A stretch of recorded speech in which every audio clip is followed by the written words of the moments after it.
It started, as it often does, with a wedding. Charles was only 11 years old when he married Isabeau of Bavaria, a political arrangement not uncommon for the 14th century. But this was not just any royal boy. This was Charles VI of France, heir to the Valois line, a family long plagued by fragility disguised as greatness, and it wasn't long before the cracks began to show. Charles was born in 1368, in Paris, the fifth child of Charles V, the so-called wise king. His father had done a decent job of cleaning up the mess left behind by earlier rulers, but he had also passed on something else, something harder to detect and far more destructive, a legacy of mental instability. The Valois family, like many royal lines, intermarried constantly, and their blood carried whispers of madness. When Charles V died, his son was only 11. A council of uncles ruled in his place. These were not kindly caretakers. They were men hungry for land, gold, and control. France was bleeding from the 100 Years' War with England. The plague still crept in the shadows. The court was no place for a child. By 21, Charles was officially in control, and at first he showed promise. He threw lavish celebrations, made efforts to rebuild France's economy, and surrounded himself with smart advisors, most notably his friend Olivier de Clisson. But the pressure of rule began to gnaw at him. Every decision, every betrayal, every death wore him down. The kingship wasn't a crown, it was a vice, slowly tightening. Then came the forest. In 1392, Charles set out to punish a traitor in Brittany. It was hot, the journey long, the stress unbearable. Somewhere near Le Mans, a man in rags stepped onto the path, screamed that Charles was being betrayed, and then vanished into the trees. Something snapped. Charles turned on his own men, drew his sword, and began to swing. He killed 4 of his knights before they could restrain him. Afterward, he fell into a coma. When he woke, he didn't remember what he had done. The court called it fever. Some said it was possession. Others whispered about sorcery. But those closest to him, the queen, the physicians, the servants, knew better. Something deep had broken inside the king, and it would only get worse. Charles came back to Paris, but the man who returned was not the same one who left. His hair hung limp, his eyes darted from shadow to shadow, and he hardly recognized his own children. He'd have good days, even good weeks when he seemed almost himself, but the storms always came back. One of the most famous episodes happened just a year later. Charles became convinced that he was made entirely of glass. He would sit for hours, motionless, terrified that the slightest touch would shatter him into 1,000 pieces. He refused to allow anyone near. Even the queen was forbidden to touch him unless she wore padded gloves and approached slowly, like handling a wild animal. He ordered his tailors to sew iron rods into his clothing to protect him. He spent hours wrapped in blankets, whispering that even the wind might break him. Servants were instructed to walk on tiptoe. Visitors had to be announced well in advance, and even then, many turned back at the threshold, too unnerved to enter the palace. But that wasn't the most disturbing part. When the glass delusion passed, it was replaced by something else, a kind of wild, impulsive strip down.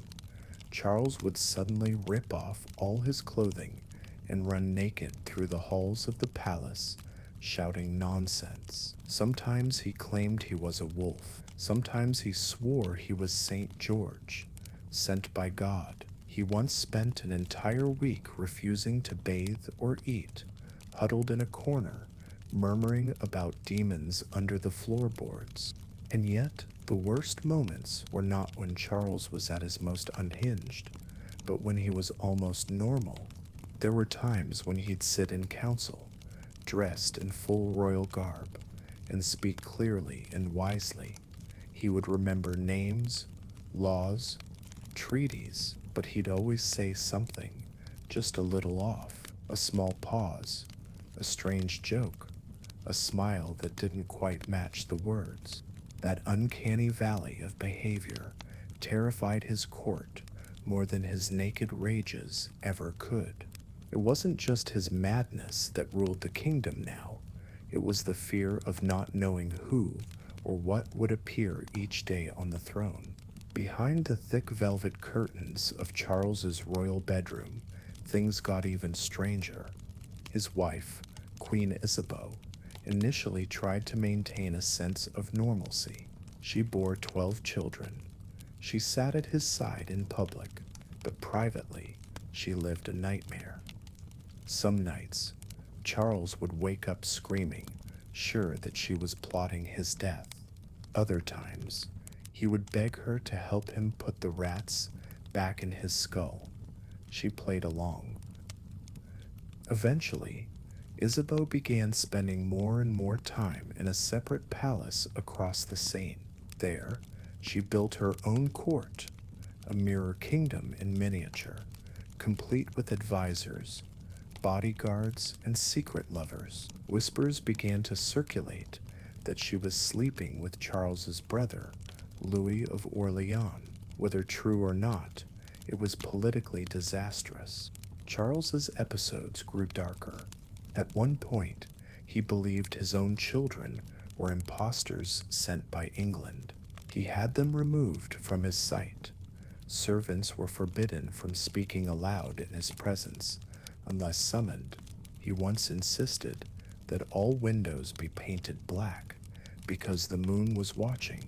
The sexual rumors multiplied. There were no public mistresses.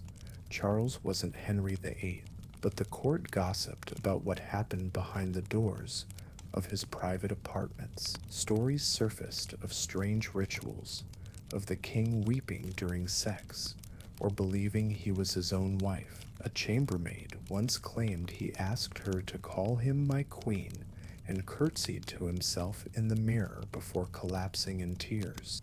These weren't acts of pleasure. They were fractures, glimpses into a mind splintered beyond recognition. His desires didn't follow patterns of lust. They followed the rules of his madness. One day he wanted to be feared, the next adored, and the next invisible. The political cost was devastating. France, already exhausted by war with England, now had a king who couldn't rule. The Dukes of Orleans and Burgundy fought bitterly for control of the regency. Taxes soared. Famine crept in. The people began to whisper about divine punishment, that France had sinned, and Charles was the consequence. By the time he died in 1422, Charles had spent 30 years slipping in and out of lucidity. He was, at the end, a shell. His reign had become a ghost story, passed between trembling courtiers and frightened children. But he left behind more than rumors. He left a kingdom fractured beyond repair, a France on the verge of civil war. And even today, in the quiet halls of the Hotel St. Paul, where he once lived, the stories linger of a king who feared the sound of breaking glass, who ran naked through torchlit halls, who forgot what it meant to be human, and who made a nation remember what happens when madness wears a crown. Before Edward II ever wore a crown, he wore his heart on his sleeve, and that heart belonged from the very beginning to one man, Piers Gaveston. They met when Edward was still a prince, probably around 13 or 14. Gaveston was a minor nobleman's son, a Gascon knight with sharp features, golden hair, and a talent for charming everyone in the room except the ones who mattered. He was bold, charismatic, and just dangerous enough to be exciting. To young Edward, he might as well have been a god. The friendship bloomed quickly, and by all accounts, obsessively. Edward gave him jewels, lands, and eventually titles. He even named him the Earl of Cornwall, a title usually reserved for royal blood. It was the medieval equivalent of handing someone the keys to your kingdom and saying, "Do what you want." And Gaveston did. He strutted through the court in outrageous clothes. He mocked the nobility, calling them fat, slow, and out of touch. He staged tournaments and parties that looked more like theater than politics. One chronicler described him as a second king, but it wasn't just the power that people resented. It was the intimacy. Whispers of their relationship spread quickly. This was a time when homosexuality wasn't just frowned upon, it could be fatal. Sodomy was considered both a sin and a crime, punishable by death, and yet Edward didn't care. Or maybe he thought he was untouchable. Either way, he paraded Gaveston at every opportunity, sometimes seating him beside the queen, sometimes instead of her, and then he actually became king. In 1307, Edward Thirst, known as Hammer of the Scots, one of England's most terrifying kings, died. His son took the throne, and his first act was not military or financial. It was to recall Gaveston from exile, shower him with gifts, and make him regent of England while Edward went on honeymoon. That's not poetic license. That's the historical record. The honeymoon, by the way, was with Isabella of France, daughter of the powerful French king. She was 12, a child, but one with a sharp eye for court dynamics. She saw what was happening. Even then, her husband wasn't just distracted. He was in love, not with her, with someone who made no effort to hide it. The nobles were humiliated. Parliament exploded with anger. The Archbishop of Canterbury called Gaveston the devil's instrument. By 1312, they'd had enough. They cornered Gaveston at Scarborough Castle. He surrendered under promise of safe conduct, but that promise meant nothing. He was dragged to Blacklow Hill and executed without trial, a sword through the heart, and it was over. When Edward heard, he wept in public. He wore mourning for months. He refused to speak to the lords who had ordered it. Something in him turned. The boy who had loved too deeply was gone, and in his place stood a man who would burn everything down. After Gaveston's death, Edward tried to play the part of a king. But something was broken. Politically and emotionally, he leaned into personal rule, filled his court with favorites, and slowly began freezing out his wife. At first, Isabella tried diplomacy. She bore him children, including a son who would later become Edward III. She attended court, dressed like a queen, and smiled when required. But Edward gave her no affection, no power, and most crucially, no respect. Instead, he transferred his attention to Hugh Despenser the Younger, a man even more hated than Gaveston. If Gaveston was charming and theatrical, Despenser was cruel and calculating. He wasn't just a favorite, he was a parasite. Under Despenser's influence, Edward began confiscating lands from nobles, imprisoning rivals, and using royal power to settle personal scores. By 1321, civil war was brewing. The nobles rebelled. They demanded Despenser's exile. For a time, Edward caved, but it was all for show.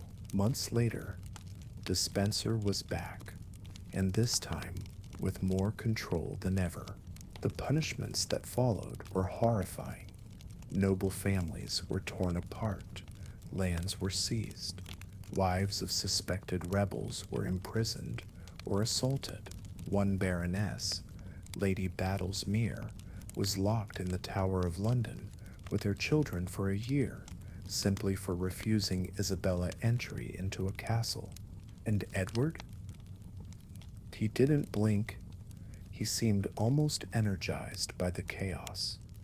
He and Despenser built a private empire inside the court. They controlled who the king saw, what messages he read, even what he ate. Chroniclers spoke of a bedroom locked from the inside, filled with secret letters, coded documents, and quiet violence. But they made one mistake. They underestimated Isabella. She had waited for years, watching the destruction, playing the loyal wife. But now, with her position weakened and her children used as pawns, she made her move. She traveled to France under the pretense of peace talks. Once there, she refused to return. Instead, she formed an alliance with Roger Mortimer, a disgraced noble and exiled rebel. The two became lovers, openly, defiantly, and began planning the invasion of England. In 1326, they landed with a small army. Towns welcomed them. Nobles switched sides. Edward fled with Despenser, panicking as his empire crumbled. They were caught in Wales, exhausted and cornered.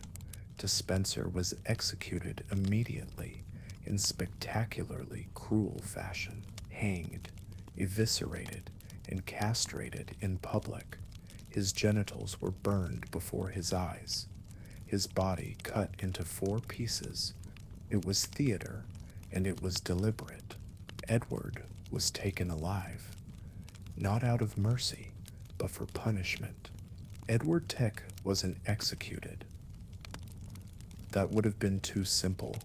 Instead, he was forced to abdicate in favor of his teenage son. Officially, he was retired to Berkeley Castle under guard. Unofficially, it was a prison. At first, the arrangement seemed stable, but Edward was still alive, and to many loyalists, still the rightful king. Rebellion was a constant risk. Isabella and Mortimer knew that as long as he breathed, their power was fragile. So, in 1327, the rumors began. The first was that he had died of melancholy. Then it shifted. He fell ill. He stopped eating. He wasted away. But no one believed it. The truth, or at least the story that spread like wildfire, was far more horrifying. It said that Edward had been murdered with a red-hot poker. 2 men entered his chamber late at night. They placed a table on his chest to keep him still. Then they inserted a horn into his rectum and slid the glowing hot iron through it so as not to leave visible marks. He screamed only once, then was silent. Some historians argue this is myth. Others say it was invented later to symbolize the humiliation he suffered, killed by the thing he loved. They'd sneer. Whether literal or metaphorical, the story stuck. It became part of his legacy, a symbol of how far a king can fall. But even death didn't steady his strange myth. For years afterward, rumors claimed Edward was still alive, hiding in Europe, planning a return. Some said he became a monk. Others claimed he wandered through Germany in disguise. Letters surfaced, possibly forged, possibly real. The line between history and legend blurred. What is certain is this: Edward Toe's reign was not remembered for governance or war. It was remembered for obsession, humiliation, and the way love, when twisted by power, can corrode everything. He wasn't the worst king England ever had, but he might have been the loneliest. His fall wasn't just political, it was personal, intimate, and savage. He loved too deeply, trusted too blindly, and died in a way that the world never forgot. Before Dracula became a legend, he was a boy held hostage. Vlad III, better known today as Vlad the Impaler or Vlad Dracula, was born in 1431 in Transylvania. His father, Vlad II, was part of the Order of the Dragon, a chivalric group dedicated to defending Christendom from the Ottomans.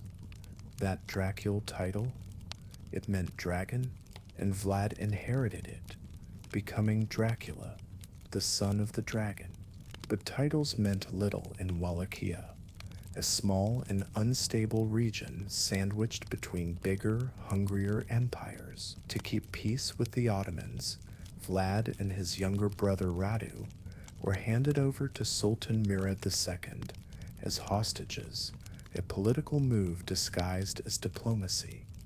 Vlad was around 11 years old. He wouldn't forget it.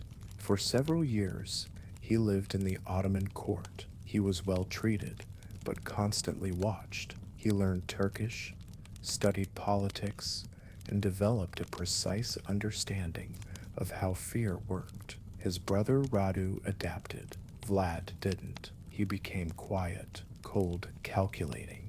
When he was finally released, his father had been murdered and his older brother buried alive by local nobles. Wallachia was in chaos, and Vlad had one thing on his mind: revenge. He clawed his way to the throne by sheer ruthlessness.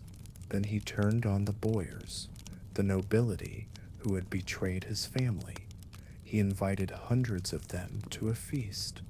Midway through the meal, he had them arrested. The old and weak were impaled. The young and strong were marched out of town, barefoot and starving, to build a new fortress for him. Most died along the way. This wasn't just punishment. It was Vlad's version of a political reset. He believed fear was the only real currency in a land as unstable as Wallachia. Laws didn't work. Bribes were temporary, but terror lasted. And so he weaponized it. He impaled thieves, beggars, and political rivals alike. Impalement wasn't quick. It was slow, surgical, humiliating. He'd have the wooden stake oiled and rounded so that it wouldn't pierce organs. Victims could live for hours, sometimes days. Their screams echoed over the hills, carried by wind and rumor. But this isn't just a horror story. It's about control. And when you look closely, Vlad's violence wasn't random. It had rules. If you stole, you died. If you lied, you died. If you crossed him, you didn't just die. You were made into a warning. Over time, even his allies feared him. Foreign merchants walked carefully. Ambassadors wrote in hushed tones, and Vlad smiled because it meant they were paying attention. Vlad didn't just kill. He staged death like theater. He treated impalement as both punishment and performance. Victims were stripped naked and displayed in public, bodies arranged like grotesque sculptures. Men, women, children, it didn't matter. What mattered was the message. This is what happens when you disobey. But when it came to sex, that message got much more twisted. Vlad had a deep obsession with female purity. He believed that virtue equaled obedience, and disobedience deserved degradation. Women accused of adultery were impaled through the vagina. He made sure that punishment matched the crime. Maidens caught without a hymen, he'd have their genitals cut open to check for proof. This wasn't just cruelty, it was a world view. He didn't see lust as pleasure. He saw it as betrayal, an excuse to prove who held power over the body. He once impaled a woman because she had sewn her husband's shirt improperly. When asked why, Vlad said, "If she is not diligent with thread, she may not be diligent with virtue." He made her husband choose the stake, but it was instead always that abstract. There were nights when Vlad would dress in disguise and wander the town. If he heard laughter or singing, he'd investigate. If he saw couples, he'd follow them. If they were unmarried, he'd arrest them. Virginity wasn't just prized, it was enforced with surgical brutality. There are darker stories too, rumors of private rituals in the castle, especially during full moons, tales of concubines disappearing, of women tortured to the edge of death, then left to crawl through forests as examples. Some say he collected body parts. Some say he drank blood from golden cups. There's little hard proof, but the rumors were consistent and widespread even during his lifetime. Even his letters to foreign courts are chilling. In one, he boasts of impaling 23,884 people in a single campaign. In another, he explains that mutilation was necessary to maintain the soul of the nation. He described impalement not with horror but with admiration, praising the craftsmanship, the efficiency, even the aesthetic. He sent a bag of noses to Hungary to prove a battle victory. He nailed turbans to the heads of Ottoman envoys who refused to remove them in his presence. None of it was accidental. Vlad was always watching how people reacted. He wanted the fear to travel faster than his soldiers, and it did. But what made it truly disturbing was that by the warped logic of his world, it worked. Crime dropped. Roads were safe. Merchants reported that you could leave gold on the highway and no one would touch it. He built order out of horror and called it justice. By the 1460s, Vlad's reputation had reached every corner of Europe. He was known as a demon in the East, a potential Christian hero in the West, and something much stranger in between.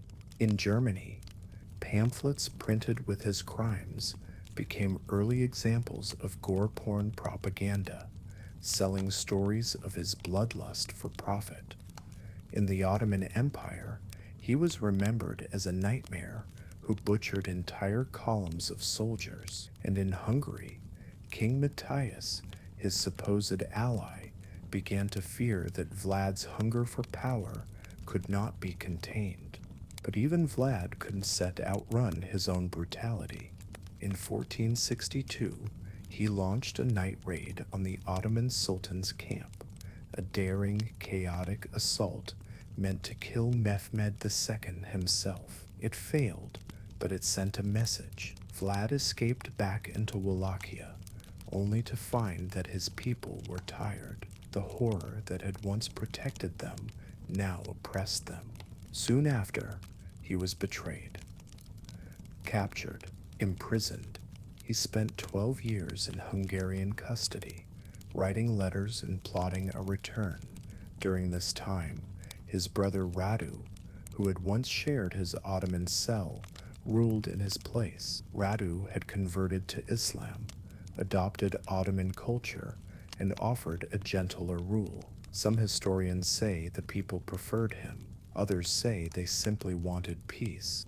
But Vlad didn't die in a cell. He convinced King Matthias to release him and support his return to power. In 1476, he briefly retook the Wallachian throne. It didn't last long. He died in battle that same year. His body was reportedly cut to pieces, his head sent to the Ottomans in a jar of honey. Even in death, his enemies wanted to display him, like he had displayed so many. But the story didn't end there. Legends took root. Romanians remembered him as a national hero who fought off foreign invaders. The Orthodox Church later canonized him. At the same time, tales of his cruelty fueled the vampire myth in Europe, particularly when Bram Stoker published Dracula centuries later. That fictional count, immortal, seductive, and bloodthirsty, wasn't pulled from thin air. He was built on centuries of real dread surrounding a real man. A man who ruled not with charisma or coin, but with spectacle. Who saw pain not just as punishment, but as a tool of governance. Who turned death into a message, and who left behind a kingdom that for a brief, terrible moment was held together by the sharp end of a stake. Peter of Castile was born in 1334, the son of King Alfonso VII of Castile and Maria of Portugal, but that royal blood didn't guarantee him a peaceful upbringing. His father openly favored his mistress, Leonor de Guzman, who bore him 10 children, bastards. Yes, but powerful ones. Meanwhile, Peter's own mother was pushed into the background, and Peter was raised in a world of palace intrigue, jealousy, and quiet rage. By the time Peter became king at 16, the kingdom was already split between factions. His mother's camp, the Legitimists, wanted revenge for the humiliation she had suffered. The faction loyal to Leonor's children, especially Peter's half-brother Henry of Trastamara, wanted power. It was a kingdom already on edge, and Peter had no intention of soothing anyone. Almost immediately, he started making enemies. Noble families who had expected favor were shut out. Counselors were executed without trial. He refused to marry for politics. Instead, he became obsessed with Doña Maria de Padilla, a young noblewoman whose beauty and influence at court quickly eclipsed the queen. And the queen, that was Blanche of Bourbon, a French princess Peter married as part of a diplomatic deal. But just 3 days after the wedding, he abandoned her, literally left her in a tower, and returned to Maria. That was the beginning of Peter's reputation as El Cruel, not just for emotional betrayal, but for the speed with which love, politics, and violence seemed to blend in his court. If he didn't like you, you died. If you questioned him, you disappeared. If you crossed Maria, your entire family could be punished, and Peter didn't hide it. He seemed to enjoy watching people fall apart. The court began to fear his presence, not in a ceremonial way, but physically. He was unpredictable. One minute he'd be laughing, the next he'd be ordering someone's fingers broken for speaking out of turn. He prowled the halls at night. Servants were trained to avoid eye contact. Musicians were warned not to play sad songs. And yet, some saw him as a reformer. He tried to centralize royal power and curb the influence of overreaching nobles. He implemented laws against corruption. For a while, the common people liked him. He made justice fast, brutal, but fast. But behind all that was a hunger, not for order, but for domination. He didn't want to fix the kingdom. He wanted to own it, down to its screams. Peter's bedroom was never just about pleasure. Like everything else in his court, it was about power. His love for Maria de Padilla wasn't gentle or romantic. It was possessive. He gave her wealth, titles, and authority, but also kept her under tight surveillance. Her family flourished under his rule, and anyone who crossed her vanished. When rumors of her affairs reached him, he had her suspected lovers executed. No trial, no warning. And his treatment of women outside that relationship was even worse. Peter had a habit of ordering women brought to his chambers, not just for sex, but for domination. Courtiers spoke in hushed tones of orgies staged in the royal palace, But even more disturbing were the punishments. Women who resisted were tortured, often in front of others. Some were beaten, others branded. A few were burned alive, not for witchcraft, but for disobedience. One case stands out. A noble woman accused of mocking Maria's dress was stripped and paraded through the streets, then executed by fire. Peter watched from a balcony, eating grapes, reportedly commenting on how slowly she burned. Even when his cruelty wasn't sexual, it was theatrical. He had nobles strangled with silken cords, not for mercy, but for the symbolism. He killed a man for bowing improperly. He executed 2 court musicians after a performance he didn't like. He enjoyed showing that the line between life and death was his to draw, and erase on a whim. And yet, he could be weirdly emotional. He once cried during an execution. Another time, he reportedly kissed a corpse before tossing it into the river. These weren't signs of guilt, they were part of the performance. Peter wanted people to see him feel, but only on his terms. Then there was the Queen, Blanche of Bourbon, the one he had locked away just days after their wedding. She lived in confinement for years, passed between castles like a forgotten heirloom. Every time the French court petitioned for her release, Peter made excuses. Eventually, he had her killed, smothered, or poisoned, depending on the source. He denied involvement, but no one believed him. Her death symbolized everything Peter had become, a man who treated love like war, and war like theater. He didn't just rule Castile, he performed its destruction. Peter's love for Maria de Padilla didn't die when she did. She passed away in 1361, likely from the plague. But Peter, already slipping into deeper paranoia and violence, couldn't let go. He declared retroactively that she had been his only true wife. He insisted on a public wedding ceremony after her death. Her body was dug up, dressed in royal garments, and placed on a throne. Peter stood beside her and made his courtiers swear allegiance to their queen. Some historians claim he kissed the corpse. Others say he made the court kneel before it. All agree it was a grotesque ritual, equal parts grief, madness, and raw power. From that point on, Peter spiraled even faster.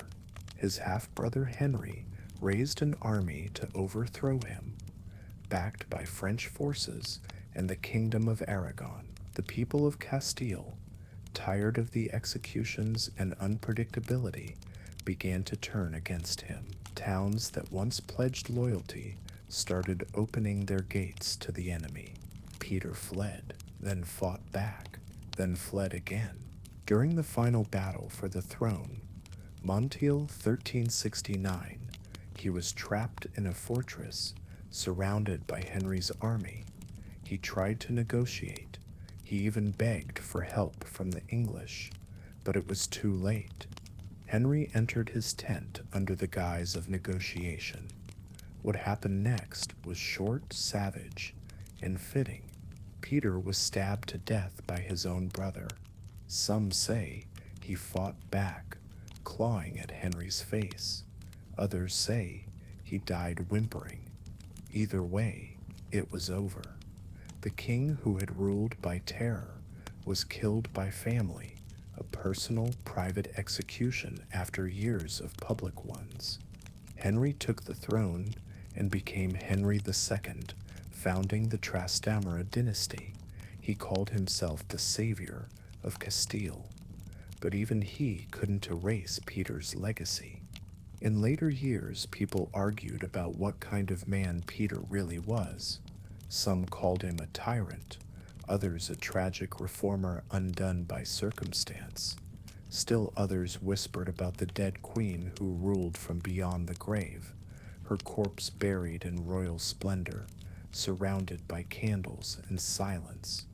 Even in death, Peter's world was made of shadows and fire. He was instead just cruel. He was calculated. He didn't set kill to satisfy madness. He killed because he liked watching what it did to people. Eric XIV was born in 1533, the son of Gustav of Sweden, the king who broke Sweden away from Denmark and turned it into a Protestant kingdom. Eric grew up with the pressure of being not just a king, but the next great architect of Sweden's independence and identity. He was intelligent, exceptionally so. Eric spoke Latin, German, French, and Finnish. He studied astronomy and alchemy. He read political theory, philosophy, and military strategy. His personal library was enormous. He was obsessed with knowledge. But from the beginning, something wasn't quite right. Eric was moody, withdrawn, and erratic. Courtiers described him as brilliant one moment and darkly hostile the next. He could be charming, poetic, almost seductively articulate, but just as easily turn cold and violent. Some believe he may have suffered from schizophrenia or bipolar disorder. Others say it was a slow burn psychosis brought on by isolation, ambition, and court paranoia. Whatever the cause, when Eric became king in 1560, the crown didn't steady him, it cracked him open. At first, there was hope. He promised reform, justice, and a powerful Sweden free of foreign influence. He even tried to modernize trade and supported artists and scholars. But beneath that progressive shine, he was unraveling. He started seeing enemies everywhere. He believed his half-brothers were plotting to overthrow him. He suspected the nobility of poisoning his food. He thought spies were hiding in his bedchambers. He even stopped eating meals prepared by his own kitchen, relying instead on a personal servant trained in alchemical rituals to test for toxins. And then he became obsessed with women. Eric was convinced that if he could find the right bride, she would protect him from madness. He interviewed dozens of noble women from across Europe, sometimes interrogating them for hours. He sent painters to sketch their faces. If he didn't like the way they smiled, they were sent away. If he liked them too much, he panicked and accused them of bewitching him. One woman, a Polish princess, was dismissed because Eric claimed her nose was too perfect to be natural. Then he met Karin Mon's daughter. She wasn't royal. She wasn't even noble. She was the daughter of a jailer. Eric met her when she worked as a serving girl at court, and for reasons no one fully understands, he fell in love. Really, obsessively, destructively in love. Karin Mon's daughter was sweet, quiet, and pretty, but unremarkable by court standards. She didn't speak multiple languages. She didn't come from a powerful family. And yet, Eric elevated her to mistress, then queen, then obsession. He built her a private chamber filled with velvet, candles, and music. He wrote her poetry, sent her riddles, and gave her rare perfumes from Italy. But behind the romance was a man getting increasingly paranoid and unstable. He started seeing omens in the stars. He believed the nobility was plotting against Karin. He claimed she was the only reason he was still alive. At the same time, his political mind was disintegrating. Eric began issuing laws that made no sense. He accused his own advisors of treason and locked them in dungeons. He fired his generals during wartime. And then there was the Stour murders. In 1567, convinced that members of the powerful Stour family were conspiring to kill him, Eric had them arrested. He visited them in their cells, demanding confessions. When they didn't confess, he tried to seduce one of their wives right in the castle garden while her husband was imprisoned. Then, one morning, something snapped. Eric personally entered the prison and stabbed Nils Stur to death with a knife. Not with guards, not with orders. He did it himself. Then he ordered the execution of 5 more members of the family.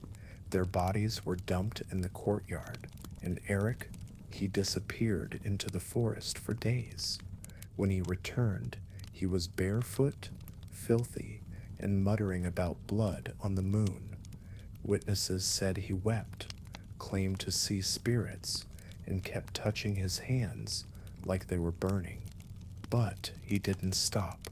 After that, he turned the palace into a fortress. He had doors bricked up, passages sealed, and guards posted every 20 feet. He interrogated servants about their dreams. He beat messengers for delivering bad news. He began sleeping with a dagger under his pillow, and sometimes woke screaming, attacking anyone nearby. Still, Karen stayed. She bore him children. She comforted him. She tried to shield him from his enemies and from himself. But it was instead enough. The court had had enough. His half-brother, John, led a coup. Eric was arrested and imprisoned. Karen begged for his life, and for a while they were kept together in confinement.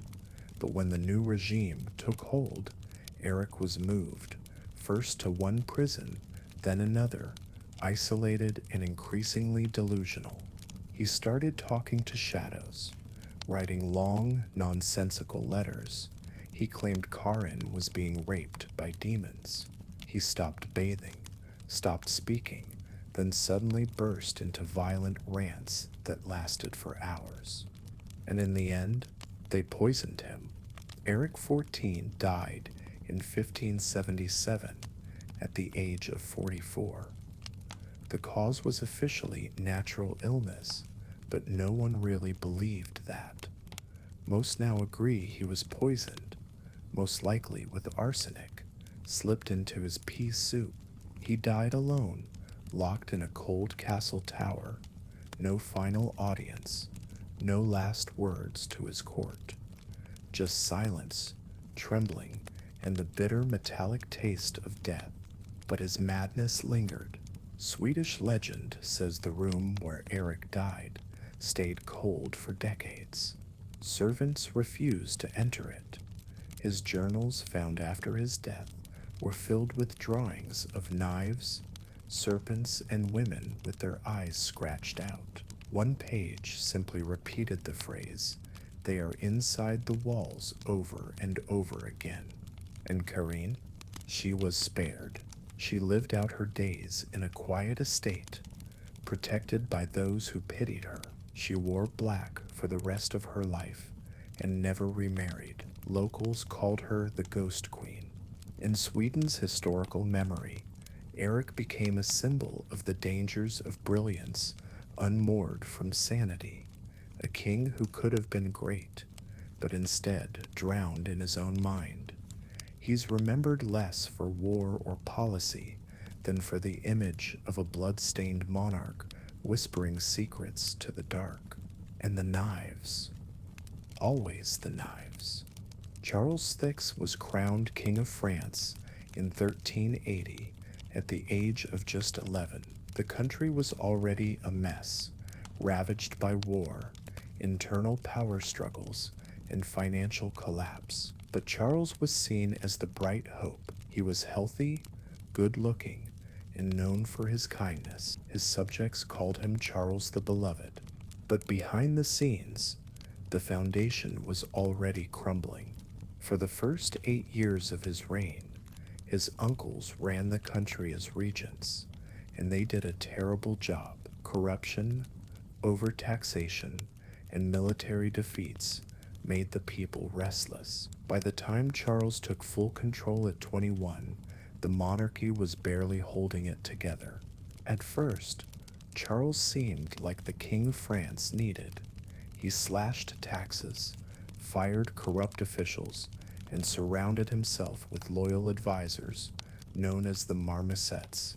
Yes, like the monkey, he brought peace with England, stabilized the currency, and earned real popular support. But there was something off. Charles had strange episodes, sudden exhaustion, trembling hands, periods of confusion. He'd sometimes stare into space mid-conversation or forget where he was. And then came the Bal des Ardents, a party that foreshadowed everything. In 1393, Charles attended a masquerade where he and his friends dressed as wild men, a kind of medieval caveman costume made of flammable resin and flax. During the dance, someone brought a torch too close. The costumes went up in flames. 4 dancers burned alive. Charles barely survived, and after that, he was never the same. The real collapse came in 1392, a year before the fire. During a trip to Brittany, Charles was riding with his knights when a man jumped in front of the procession, shouting that the king would be betrayed. They chased the man away, but Charles was shaken. Hours later, in the scorching heat, Charles snapped. Without warning, he turned on his own men and attacked them with a sword, screaming that they were traitors. He killed 4 knights before being restrained. When he came to, he had no memory of the attack. This marked the beginning of what would become a lifetime of psychotic breaks. Over the next 3 decades, Charles swung between brief moments of lucidity and long periods of total madness. Here steps what that looked like. He forgot his own name and the fact that he was king. He failed to recognize his wife or children. He ran through the palace, howling like a wolf. He refused to bathe or change clothes for months. He insisted he was made of glass. That last one, the glass delusion, became the defining feature of his madness. Charles believed his body was fragile and transparent. He feared that if someone touched him too hard or he fell over, he would shatter into 1,000 pieces. He ordered special clothing, padded with soft fabric. He refused to sit down without cushions. Servants were forbidden to touch him unless absolutely necessary, and even then only with gloves. In one episode, he reportedly stood still for hours, terrified to move. His condition became so infamous that European nobles began using the term le mal de verre, the glass sickness, to describe fragile mental states. Other nobles, perhaps through imitation or shared trauma, developed similar symptoms. But Charles was the original, the walking crystal king. And all the while, France fell deeper into chaos. While Charles was mentally dissolving, the real power began shifting behind his back. His wife, Isabeau, of Bavaria, became regent during his worst episodes. At first, she tried to hold things together, but soon she became entangled in factional politics, and rumors of infidelity, ambition, and manipulation spread fast. One of the most damaging rumors was that Isabeau had begun an affair with Charles's brother, Louis of Orleans. Whether it was true or not, it shattered what little trust remained in the court. Meanwhile, Charles' cousin John the Fearless of Burgundy accused Louis of manipulating the king and corrupting the queen. In 1407, John had Louis murdered in the street, hacked to pieces in broad daylight. That assassination ignited a civil war between the Armagnacs loyal to the crown and Orleans and the Burgundians allied with John the Fearless. And where was Charles? He was in a bedchamber, still convinced he was glass. The English, watching from across the channel, seized their chance. Under King Henry V, they invaded in 1415 and crushed the French at Agincourt. With the crown in disarray and the nobility at war with itself, France was ripe for the taking. In 1420, the Treaty of Troyes was signed, declaring Henry V of England the heir to the French throne. It was political suicide, but Charles was too far gone to protest. His signature was a formality, a sick man's mark on the end of a kingdom. Charles died 2 years later, in 1422, alone, delusional, barely a shadow of the boy king he once was. His death ended a reign of nearly 42 years, most of it spent battling demons no one else could see. But here sits the part that sticks. The French people didn't hate him. They pitied him. They mourned him. Even now, in old records and chronicles, he's remembered not as Charles the Mad, but still as Charles the Beloved, a fragile, broken man trapped inside his own mind, who never stopped trying to be king, even as his world cracked and fell apart. Vlad III was born in 1431 in the Transylvanian city of Sighișoara. His father, Vlad II Dracul, was a member of the Order of the Dragon, a knightly group sworn to defend Christianity against the Ottoman Turks. That's where the Dracula name comes from. Dracul meant dragon, or in folk usage, devil. So little Vlad was literally the son of the devil, Dracula. He grew up in chaos. The region was a mess of shifting allegiances, petty lords, and Ottoman pressure from the south. When Vlad was a young boy, his father made a fatal political gamble. He tried to play both the Ottomans and the Hungarian crown. It backfired spectacularly. In 1442, Vlad and his younger brother Radu were taken hostage by the Ottomans. They spent 6 years imprisoned in what was essentially high-security political daycare, tutored in Persian Arabic warfare and diplomacy. But captivity changed them differently.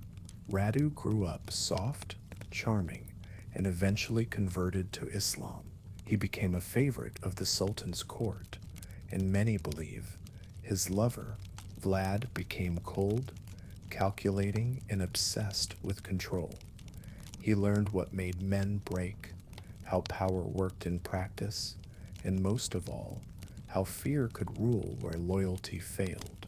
When he returned to Wallachia in 1448, he was no longer a boy.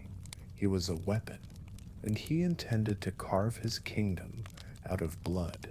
Vlad's reign wasn't long, but it was legendary. He took the throne in his mid-20s and immediately started purging his enemies. He targeted the boyars, the noble class who had betrayed his father, and he did it with almost theatrical cruelty. One of his first acts was to invite them all to a feast.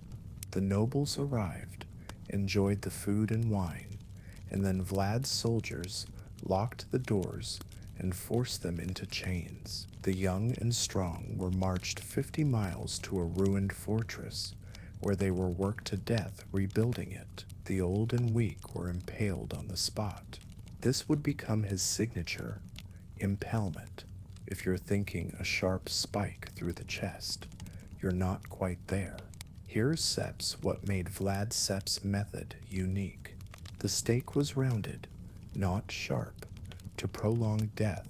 Victims were inserted anus first, and the pole was slowly driven up through the body, carefully avoiding major organs.